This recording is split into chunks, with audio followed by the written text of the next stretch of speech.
Oi galera do nono ano, sejam bem-vindos a mais uma aula do professor Paulo Almeida de inglês. Já que estamos impedidos de estarmos fisicamente, essa é a forma que encontramos para nos poder comunicar e ao mesmo tempo manter todos os conhecimentos, cimentar todas as ideias e tudo aquilo que temos vivido em sala de aula. Bom, hoje eu escolhi uma matéria que nós já falamos e que de alguma forma causa alguma dificuldade na hora de escolher como e de que forma utilizar o futuro em inglês. Diferente do português, o futuro em inglês tem duas formas. Uma delas você já conhece, já ouviram falar, que é o will, e a outra é o be going to. O be going to, ela é usada, tem um uso mais frequente de que as pessoas possam imaginar. Na realidade, ela até é mais usada do que propriamente o will, sendo que vocês podem estar a perguntar nesse momento, então por que temos dois? Por que não utilizamos um em vez do outro? Bom, enfim, na realidade o going to, nós estamos a falar de planos, de alguma coisa que já está decidida, que nós decidimos no futuro, a médio, longo prazo, mas que já está decidido, foi um planejamento, foi alguma coisa que está decidida, mas que vai acontecer mais tarde. E o will é um termo verbal, é uma forma verbal para colocarmos as nossas orações no futuro e que podemos utilizar para um futuro mais próximo, inclusive até para o próprio dia. Então, temos essas duas diferenças entre o going to e o will. Hoje falaremos do going to por uma simples razão, porque como foi um conteúdo que falamos nas últimas aulas e inclusive nas últimas atividades que fizemos online, é uma matéria que eu achei interessante, até porque eu reparei que de alguma forma ainda existe alguma dificuldade em distinguir ou de que forma poderemos utilizar o going to. Então, antes de mais, é necessário destacar que o be going to é uma estrutura física, fixa nesse caso, ou seja, não é um tempo verbal, ou seja, ela não trabalha de uma forma mutável, ela é fixa, ou seja, eu posso utilizá-la com um verbo principal na sua forma natural, na sua forma infinitiva, no infinito, mas não tem mutação, ela funciona sempre da mesma forma. Por isso é que muitas das vezes há essa dúvida, porque aqui se ela é fixa, por que trabalhamos com um verbo no infinitivo, ao contrário do que seria de esperar? Por quê? Porque na realidade ela não é um verbo, ela não é um tempo verbal.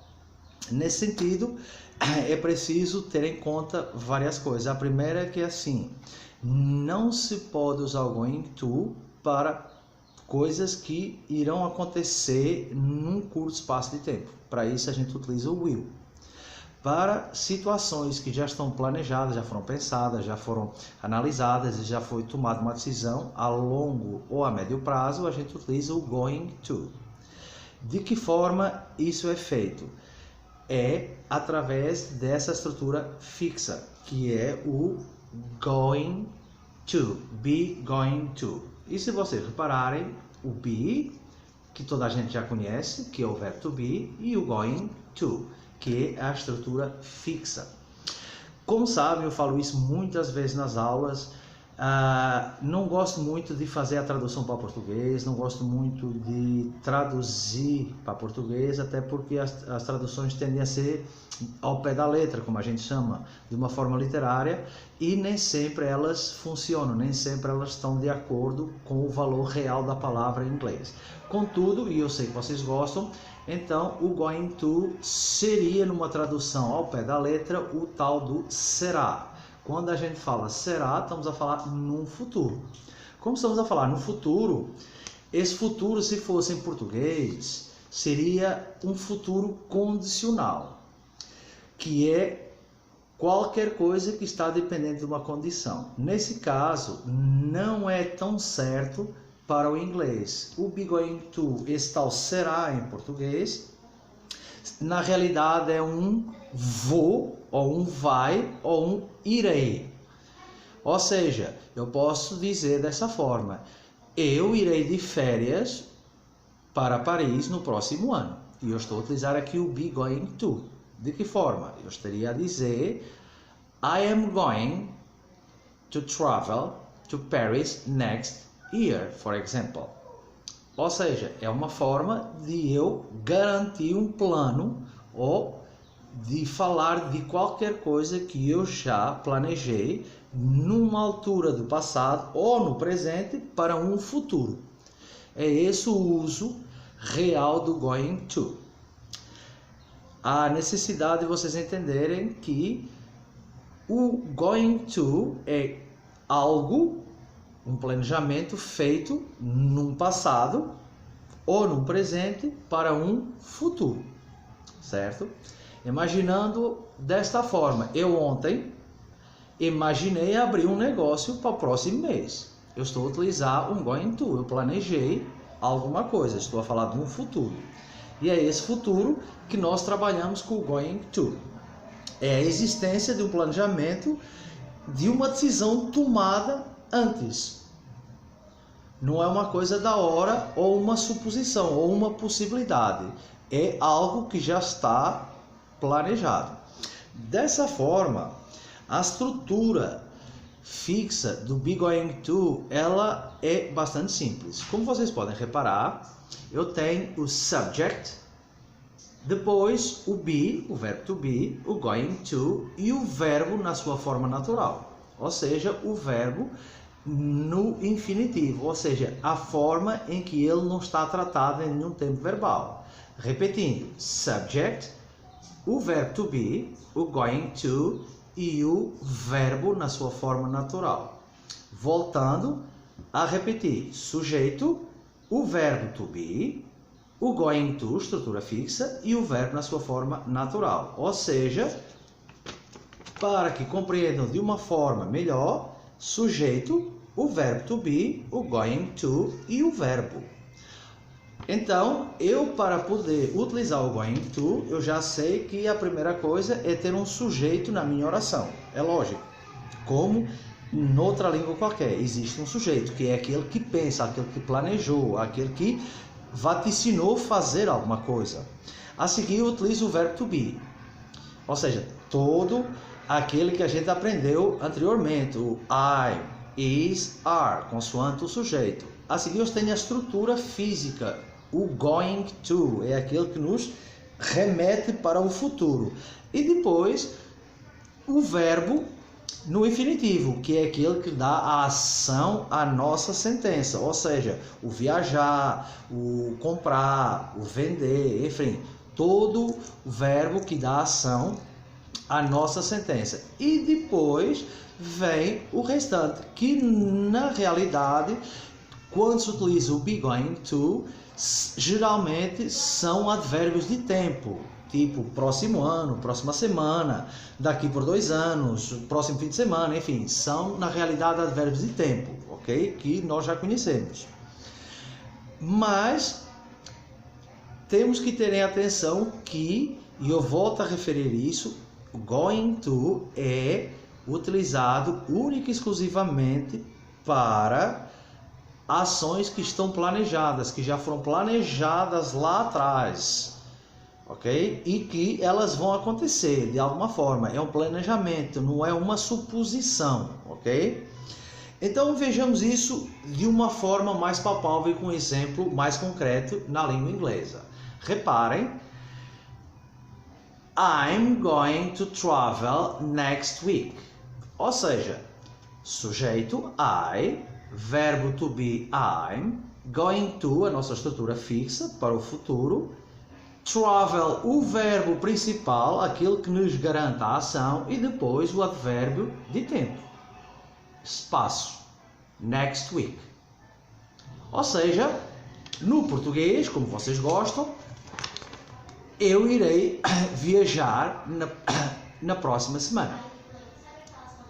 Ou seja, quando eu utilizo going to, eu estou a fazer o quê? Estou a confirmar um futuro que eu já pensei, que eu já decidi, que já foi planejado, certo? Então, reparem, a estrutura é bem tranquila. Sujeito, verbo to be, estrutura física going to, verbo principal na sua origem, da forma como ele está no infinitivo, ou seja, quando não está em nenhum tempo verbal, e depois vem o resto da oração, que normalmente termina com o advérbio de tempo, ok? Como todas as estruturas, existe a forma afirmativa, a forma negativa e a forma interrogativa. E, mais uma vez, o inglês se torna fácil porque a estrutura é sempre a mesma. Ou seja, eu faço a afirmativa da mesma forma em todas as situações, seja em tempos verbais ou não, as interrogações da mesma forma e a negativa da mesma forma. Dessa forma, eu apresento-vos então a forma afirmativa do going to. E se repararem, temos aqui, mais uma vez, o be, o verbo to be, mais o going to e depois o restante da nossa oração. Ou seja, eu tenho que me preocupar em ter o verbo to be no presente e ter a nossa estrutura fixa going to. E, dando exemplos concretos, que eu sei que vocês gostam, reparem que eu tenho aqui I'm going to dance. E tenho embaixo, na forma contraída, I'm going to dance. Forma formal e forma contraída. E depois tenho aqui, eu irei dançar. As duas representam o mesmo significado. Se repararem, a primeira está numa forma formal, que é aquela que nós usamos quando não conhecemos muito bem as pessoas, e a outra quando nós estamos na intimidade dos nossos amigos, de quem conhecemos, e falamos de uma forma formal. Reparem na estrutura, novamente o sujeito, tanto numa como noutra. O verbo to be, a diferença aqui é que um está contraído e o outro está de uma forma formal, forma full form, como a gente chama em inglês. A estrutura fixa, going to, e o verbo principal da oração, que é o verbo to dance, verbo dançar.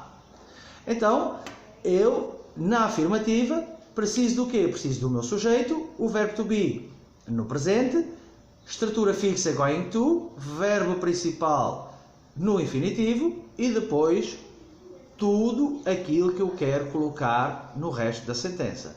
Nomeadamente, aquilo que eu falei anteriormente, o tal advérbio de tempo, ok?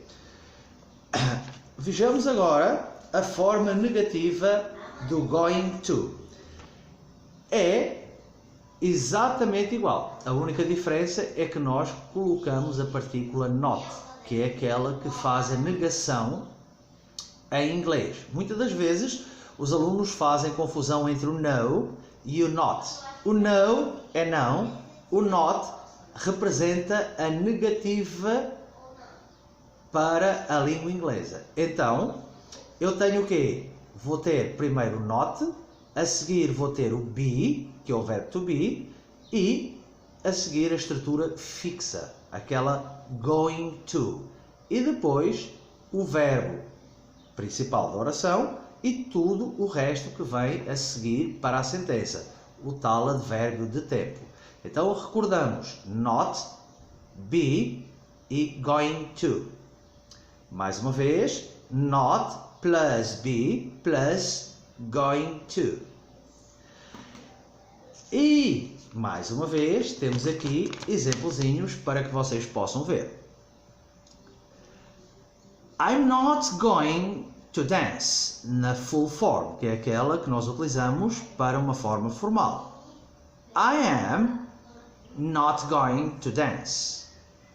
E embaixo já estamos na forma contraída, a informal. I'm not going to dance. Reparem que é diferente a pronúncia. I am e na segunda I'm. I am not going to dance e na segunda I'm not going to dance. Existe uma diferença na pronúncia. E depois temos lá a tradução que vocês adoram. Eu não irei dançar ou eu não vou dançar. Isto é a forma negativa do going to. Reparem que a estrutura da negação é exatamente igual àquela que nós vimos para os verbos auxiliares. Ou seja, não existe mudança, até porque a língua inglesa é fácil por esse aspecto, é que a estrutura ela se mantém inalterável na maior parte dos casos, certo? Então reparem, o not é aquele que faz a negação, não o no, ok? Bom, e agora resta-nos falar o quê? Da forma interrogativa. E mais uma vez, a estrutura se mantém igual para as interrogativas em inglês. Reparem que, antes de tudo, vem o quê? Vem o verbo to be. Depois vem o sujeito. Ou seja, na interrogativa em inglês, e vocês já conhecem isso, há a inversão do sujeito com o verbo.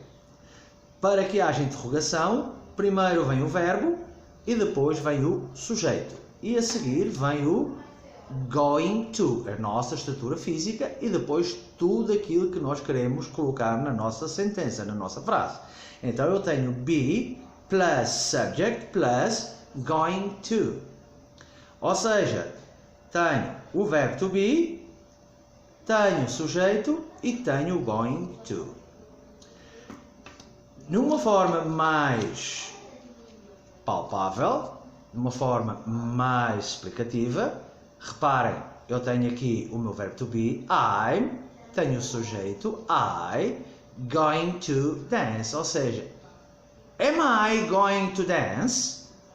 Reparem, o verbo vem primeiro, a seguir vem o sujeito, como eu disse lá atrás, há a inversão do verbo com o sujeito, ou o sujeito com o verbo, a nossa estrutura física e o verbo principal da oração.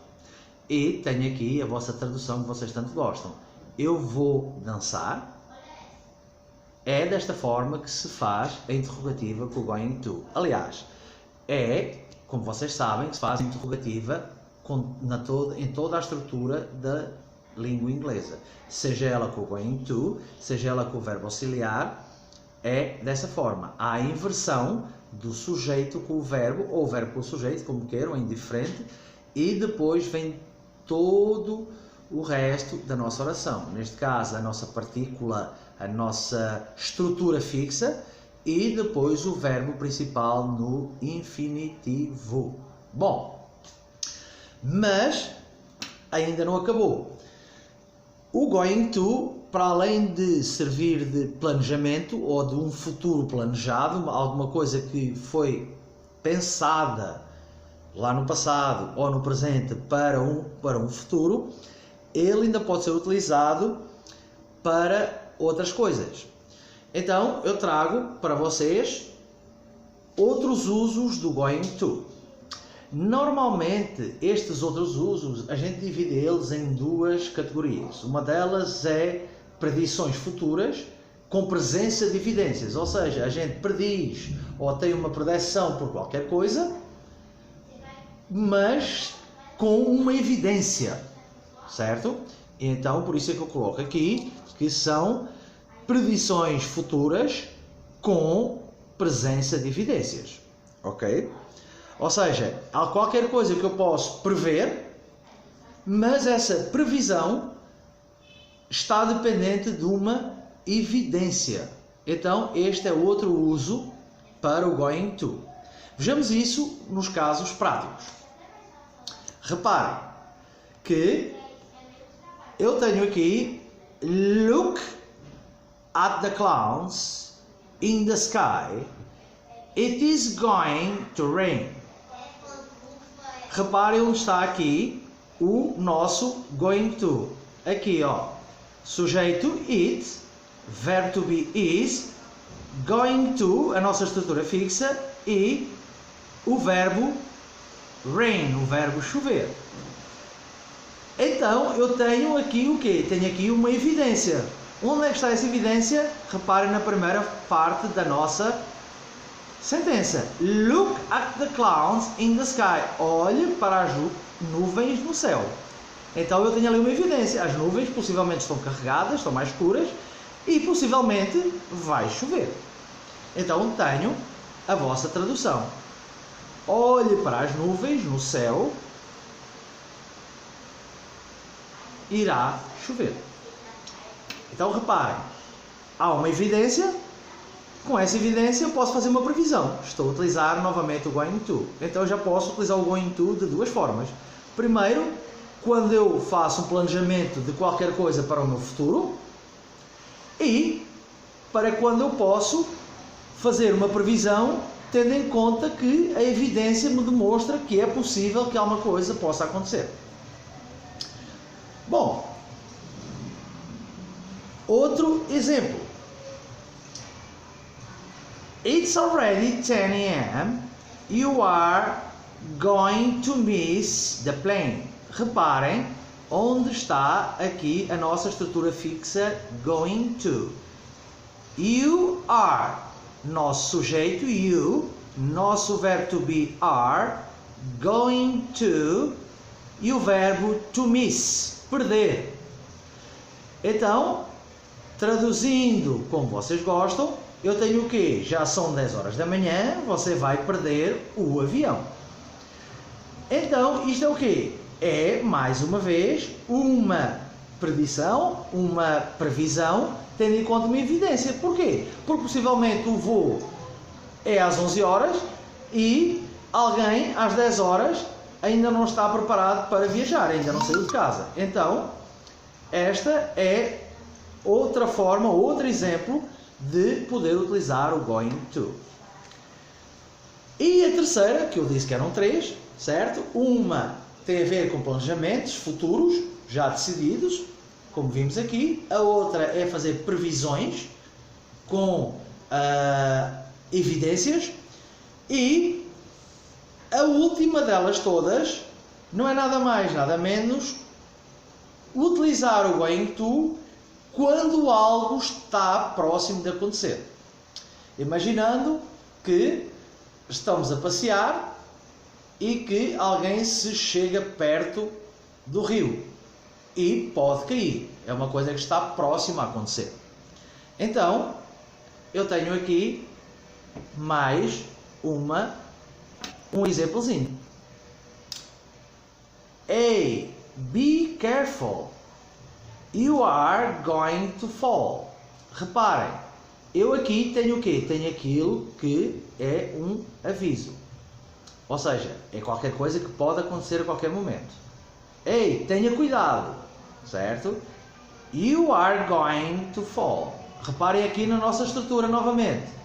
Sujeito, verbo to be, contraído, going to, nossa estrutura fixa, e o verbo to fall, o verbo cair. Ok? Então, reparem que a estrutura é a mesma, por isso é que chamamos de estrutura fixa. Não há mudanças. Ela fica sempre no mesmo lugar. E é aonde? Depois do verbo to be e antes do verbo principal da oração. O verbo que nos garante a ação na nossa sentença. Ok? Então, temos o going to para planejamentos futuros, decisões para o futuro, para prever qualquer coisa tendo evidências e quando algo está próximo de acontecer. Ok? Então, estes são os três usos para o going to. Como eu falei no início deste vídeo, o going to ele provavelmente tem um uso mais frequente do que o tempo verbal will para falarmos do futuro. Eu vou reservar uma aula só para o will, talvez a próxima aula, só para o will, e mostrar-vos a comparação de um e de outro, de que forma se utiliza um, de que forma se utiliza o outro. Para já sabemos que este é utilizado para decisões tomadas no passado ou até no presente para um futuro, algo que vai acontecer no futuro e que essa decisão já foi tomada, para quando podemos prever alguma coisa tendo em conta evidências, e na terceira e última parte que eu acabei de falar, quando algo está próximo para acontecer, quando é evidente que alguma coisa pode acontecer, certo? Bom, e eu espero que tenham entendido, que tenham percebido a mecânica do going to como um futuro a médio e longo prazo, e ao mesmo tempo que não é um tempo verbal como o will é. É sim uma estrutura fixa que não tem imutabilidade, não tem como se mudar, certo? Ela tem um sujeito, tem o verbo to be que acompanha esse sujeito. A seguir aparece o going to, a nossa estrutura fixa, e depois vamos somar o verbo principal, aquele que dá ação à nossa sentença, certo? Bom, como é normal em todas as semanas, ou para todas as semanas, o meu desafio para vocês, ou seja, a minha atividade para vocês fazerem em casa durante a próxima semana, tendo em conta estas explicações, é a seguinte: eu desafio vocês todos, cada um de vocês, a fazer 1 ou 2 parágrafos tendo em conta o going to, ou seja, vocês vão escrever um parágrafo ou 2 com decisões que vocês já tenham tomado para o vosso futuro, seja as férias, seja o vosso curso superior, seja outro curso qualquer, outra atividade, enfim. Fica a vossa escolha, fica ao vosso critério. Aquilo que é obrigatório, se é que se pode chamar assim, é que o going to exista, esteja presente, que seja no mínimo um parágrafo, 2 no máximo, com os vossos planos no futuro. Bom, e por hoje ficamos por aqui, espero que tenham gostado. Qualquer dúvida eu estarei disponível no e-mail que vocês conhecem, e se quiserem dar algum feedback, alguma dica para melhorar essas videoaulas, eu estarei disponível, como sempre, e agradeço que não hesitem em contactar-me. Resto, bom fim de semana.